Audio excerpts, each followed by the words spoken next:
ये ना अपने बाप के हुए, अपनी माँ के नहीं हुए, अपनी बहन के नहीं हुए, तो हम लोगों के कहाँ से होंगे। ये आतंकवादी थे, हैं और रहेंगे। हमारे देश में कुछ एक कुकुरमुत्ते और देशद्रोही ऐसे हैं जो अपनी आदत से बाज नहीं आते। उसी में से ये कौम है जिसे हम विशेष समुदाय कौम कहते हैं कि 10 को ठोको 90 अपने आप सुधर जाएंगे। जैसे कि कहावत होती है कि पहले लात बाद में बात। इनके साथ बोझता मुसलमानों को अपना दामाद बहनोई बाप समझते हैं। ना ये मुस्लिम आतंकवादी किसी के थे, ना हैं, ना होंगे। अशोक गहलोत की सरकार में सरेआम हिंदुओं की हत्या हुई, रामनवमी पे सरेआम हमले हुए। सेकुलर नेताओं को डर लगता है? सेकुलर नेताओं से बात में तो वो तुम्हारे दामाद लगते हैं क्या? तुम्हारे बहनोई लगते हैं? तुम्हारे बाप लगते हैं? उनके खिलाफ बोलने में डरते क्यों तुम लोग? ये जिहादी मानसिकता वाले आतंकवादी आए दिन हम हिंदुओं पर दबे छुपे हमला करते हैं। नमस्कार, आप देख रहे हैं CCN न्यूज़ 24 और आपके साथ मैं हूं परमजीत कौर। जैसे कि आप सभी को पता होगा, कभी मणिपुर तो कभी हरियाणा तो कभी दिल्ली का नांगलोई, हर जगह आगजनी देखने को आजकल खास मिल रही है। तो इसी मुद्दे को लेकर आज मेरे साथ मौजूद है हिंदू शक्ति दल के सिमरन गुप्ता जी, जिनसे मैं जानूंगी थोड़ा इसी विषय में मैं इनसे बात करूंगी कि इनका इस विषय में क्या कहना है। तो सर, आपको पता होगा कि अभी हरियाणा में जो है कितनी आगजनी हो रही है, इससे पहले मणिपुर में हो रही थी। तो आप इस विषय को किस तरह से देखते हैं? पहली बात तो एक बात कहना चाहूँगा कि हमारे देश में कुछ एक कुकुरमुत्ते और देशद्रोही ऐसे हैं जो अपनी आदत से बाज नहीं आते। उसी में से ये कौम है जिसे हम विशेष समुदाय कौम कहते हैं। और वैसे भी खुल के आपसे कहूँ तो हम इनसे परेशान नहीं हैं, हम अपने दोगले हिंदुओं से परेशान हैं। हमारे मैं यूपी का रहने वाला, तो एक कहावत है यहाँ पर कि हिजड़े वो नहीं जो साड़ी पहनकर बाज़ार में घूमते हैं, हिजड़े वो होते हैं हिंदुत्व का विरोध करते हैं, हिंदू होकर हिंदुत्व का विरोध करते हैं। तो इन जिहादी मानसिकता वाले आतंकवादियों के हौसले इसलिए बुलंद हैं कि हमारे कुछ एक दोगले हिंदू, जैसे कि महेंद्र सिंह टिकैत जो अपने आप को किसान नेता थे, उनके सुपुत्र हैं राकेश टिकैत जैसे कई हैं, और भी बहुत सारे सेकुलर हैं जो इनके लिए बढ़ावा देते हैं। और उसी वजह से ये जिहादी मानसिकता वाले आतंकवादी आए दिन हम हिंदुओं पर दबे छुपे हमला करते हैं। ये हम हिंदुओं की बुज़दिली है कि हम इनके हमलों को बर्दाश्त करते हैं और कुछ एक सेकुलर नेता इन्हें हिंदू भाईचारा मानते हैं।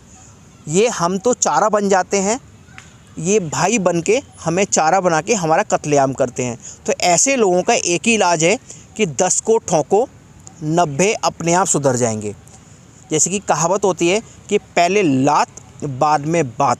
इनके साथ वो हिसाब करो इन जिहादी सूअरों के ख़िलाफ़, तभी ये मानेंगे, अपनी आदत से बाज आएंगे और तभी ये मानेंगे। ऐसे ये जिहादी मानने वाले नहीं हैं। आपको नहीं लगता देश में अगर 10 को भी लात चलेगी तो कितना विद्रोह फैलेगा? ऐसे तो लोग फिर वो 10 को लात नहीं, वो तो फिर पूरे देश को लात पड़ेगी। ये लोगों की गलतफहमी है कि 10 को लात सही है। मैंने लोगों के लिए नहीं कहा, मैंने जिहादी मानसिकता वाले आतंकवादियों के लिए कहा है। आज जो नूह में हुआ है, बड़े अफसोस से कहना पड़ता है कि हरियाणा के मुख्यमंत्री महोदय कहते हैं कि हम हर एक को सुरक्षा नहीं दे सकते, और एक बीजेपी के केंद्रीय मंत्री राव साहब कहते हैं कि हथियार लेके क्यों गए। अरे मंत्री महोदय और जो CM साहब, आपसे निवेदन करना चाहता हूँ, इन मुसलमानी जिहादियों को इतना अपना दामाद मत बनाओ। ये जिहादी ना बीजेपी को वोट देते हैं ना देंगे। ये ना अपने बाप के हुए, अपनी माँ के नहीं हुए, अपनी बहन के नहीं हुए, तो हम लोगों के कहाँ से होंगे। ये आतंकवादी थे, हैं और रहेंगे। आपको क्या लगता है जो नूह में इतना बड़ा विद्रोह इस समय फैला हुआ है, जो दिल्ली तक भी आ पहुंचा है, इसके पीछे क्या वजह रही होगी? ये हम दोगले हिंदुओं की नामर्दानगी, सेकुलर नेताओं की नामर्दानगी, ये सब वजह है इसकी। इसमें जो है मोनू नाम जो है काफ़ी उभर के आ रहा है। आपको पता होगा बजरंग दल का जो है ये मोनू, तो ये मोनू की आपको नहीं लगता कहीं ना कहीं इसकी गलती मानी जा सकती है कि अगर इन्हें उस यात्रा में शामिल होना था तो ऑफिशियली ऐसे सामने खुलकर बताने की ऐसी क्या नौबत आ गई? क्या ये कोई साजिश थी? मोनू भाई की कोई गलती नहीं है। मोनू भाई पहले भी सोशल मीडिया पे कह के काम करते रहे हैं, और मोनू भाई जैसा मर्द शायद ही कोई होगा। और मैं जो अंसारी है वहाँ का विधायक, उस नामर्द से अंसारी विधायक से ये कहना चाहूँगा, कांग्रेस के विधायक से, अगर तू वाकई में अपने बाप की औलाद है और सच्चा मुसलमान है तो सामने आके लड़। पीठ पीछे बार सुअर और कुत्ते करते हैं, जिस तरह नूह के जिहादी मुसलमानों ने हम हिंदुओं श्रद्धालुओं पर किया है। वो तो मैं आपकी बात मानती हूँ कि आप कह रहे हो कि मोनू जो है वो सबसे अच्छा व्यक्ति हो सकता है, लेकिन जब उन्हें पता था कि नूह में उनका ऑलरेडी ऐसा कुछ चल रहा था जो फरवरी में हुआ था, जो मुसलमान जो उन्होंने गौ रक्षक वो बोले जाते हैं, तो उनका फिर ऐसे हो कहीं ना कहीं उन्हें इस चीज़ का पता था कि वो इस यात्रा में शामिल होंगे, तो ये चीज़ होनी जायज़ थी जो अब नूह में हो रहा है। नूह में अब से नहीं हो रहा है, नूह में कई सालों से हो रहा है, अब से नहीं है। नूह में पहले हिंदू मारे गए तब कोई नेता आया, नूह में पहले गाय हत्या हुई कभी नेता आया। नूह एक मिनी पाकिस्तान है, नूह एक आतंकवादियों का अड्डा है। मैंने पहले भी कहा कि नूह में अगर एक बार मोनू जैसे हम कई शेरों को छूट दे दी जाए तो नूह के आतंकवादियों को छुपने की जगह नहीं मिलेगी।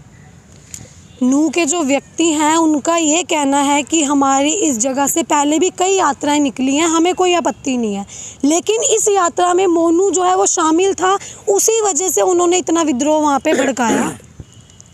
तो पहले यात्रा निकली है, पहले दंगे नहीं हुए। कौन कर दंगे नहीं हुए? मैं रिपोर्ट देता हूँ, आए जो अगर कहते हैं ना दंगे नहीं हुए, मैं बताता हूँ। आज नूह की आबादी 80% मुस्लिम आबादी है, 20% हिंदू आबादी है। वो 20% होली नहीं मना सकते, दिवाली नहीं मना सकते, अपना कोई भी हिंदू त्यौहार नहीं मना सकते। क्यों? क्या ये गंदी राजनीति नहीं है? मैंने पहले ही कहा हम लोग इनसे परेशान नहीं हैं, हम अपने दोगले सेकुलर हिंदुओं से परेशान हैं। तो अब मैं आपसे ये पूछती हूँ, अभी जो मणिपुर में हुआ वैसा ही कुछ यहाँ पे नूह में देखने को मिला, तो जहाँ जहाँ बीजेपी की सरकार है वहीं पे ऐसे जो विद्रोह आजकल क्यों दिखते हैं, हमें भड़कते दिख रहे हैं? मैं आपको एक बात बता दूँ, मैं ये नहीं कह रहा हूँ कि बीजेपी की सपोर्ट में कह रहा हूँ। अगर बीजेपी के सेंट्रल गवर्नमेंट के नेता और बड़े नेता जिस दिन छोटे कार्यकर्ताओं का हालचाल पूछने लग जाएंगे, मनोबल बढ़ाने लग जाएंगे, उस दिन एक भी ऐसा दंगा नहीं होगा।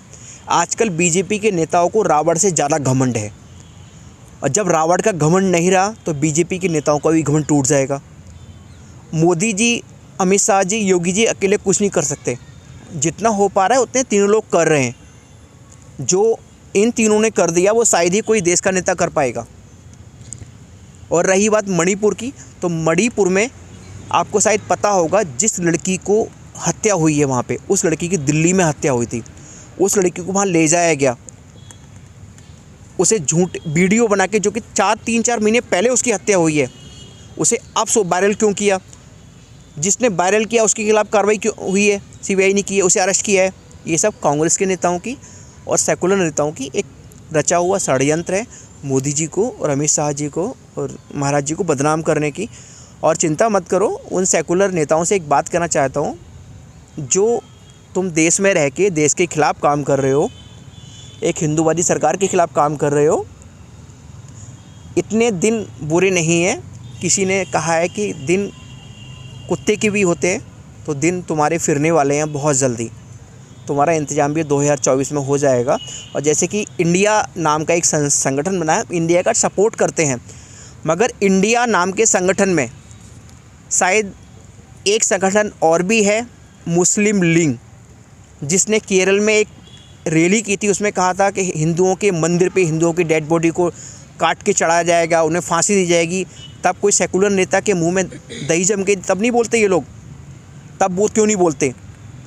आज वो टिकैत गैंग और जो चड्डी गैंग जो था आपका, चडूरी गैंग, ये पहलवान गैंग कहाँ पर है सब? ये मोहम्मदी गैंग कहाँ पर है?